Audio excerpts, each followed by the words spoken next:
Hey, how are y'all doing this afternoon? So this is a bit of a departure from my normal content, but I figured I'll show you my toy. It's a 1992 Ford Ranger XLT. Pretty much all stock. It has been repainted. My dad and I worked on it. We needed some body work done and had it repainted, and then we put on a little pinstriping. It used to have down here. It used to have like 5 sort of grayish pixelated pinstripes, but we didn't know if we'd be able to recreate that. So we went with this sort of Wally World pinstriping, but I think it looks pretty good. But other than that, it's all stock. And my dad has one that's pretty much identical. His is a standard, mine's an automatic, and his has the black plastic mirrors, and I got these big chrome ones. But anyway, my dad bought it. He paid, I forget what he paid for it. I think it was about $3,000, but it's got 60,000 original miles on it. And he bought it about 5-10 years ago, and then he handed it over to me. I previously had a 62 Chevy Nova, little 4-door, and it needed a lot of work, and I wanted to keep them both, but this one was in so much better shape. So I decided to hang on to this and sell that. But once I get a little money, and I'd like to get a little something else on top of this. But it's, for an engine, it's got its original 2.3 liter, so 4-cylinder. The 4 cylinders on these were a bit sluggish, underpowered compared to a lot of trucks, but they're real high quality engines, and they're real good on gas.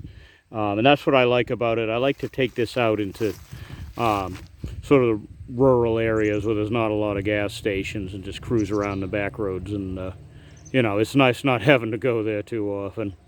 So but anyway, yeah, I'll show you the interior and how well it'll show up on this camera. But I mean, it's pretty much spotless. Needs a bit of vacuuming on the floor, but it's got this nice stripe pattern. And I mean, it's gray. It's not the most interesting. It's not like the early Rangers. The interiors on them were a lot more elaborately decorated, like 1983 to 88. But I've seen these interiors, 89 to 92. I've seen them in red, blue. But yeah, as you can see, it's pretty much flawless. Hold on, the sun's getting in the way. I'll show you the engine. Give me a second here.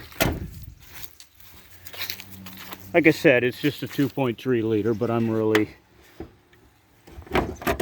happy with it. Yeah, come on. But as you can see, it's pretty clean. Hold on a second.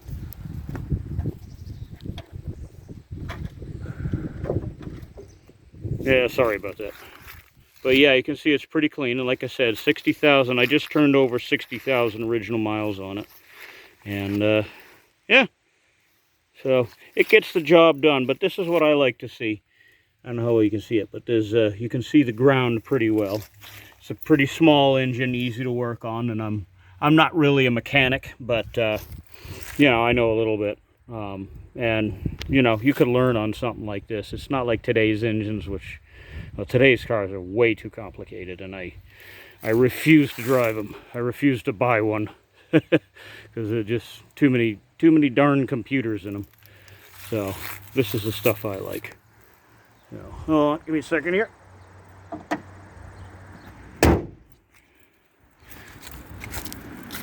Shot of the neighbor's house there. Hope he doesn't mind. But here's the back.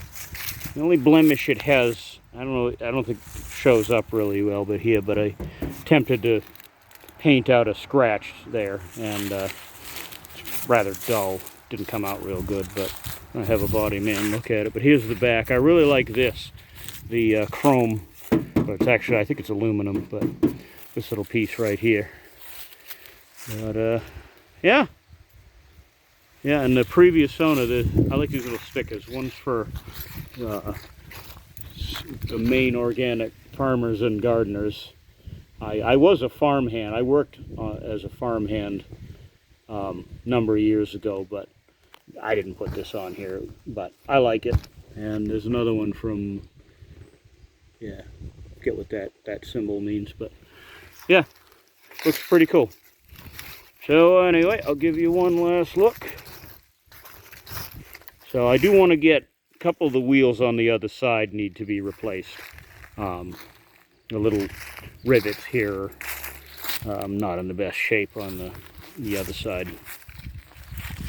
But anyway, like I said, my dad paid, I think it was $3, somewhere in that ballpark, I forget. But, you know, a lot of people complain that vintage vehicles aren't affordable.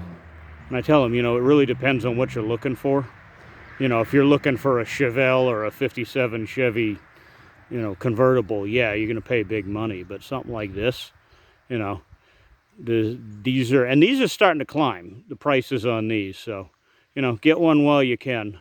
And they had a really good reputation. And, you know, there's other stuff from this era that's still pretty affordable. Yeah, it doesn't fetch as much as like the 50s and 60s stuff. But, you know, I always say get them while they're still cheap and wait 10 years. Yep. So anyway, hope you enjoyed this video. Have a good day.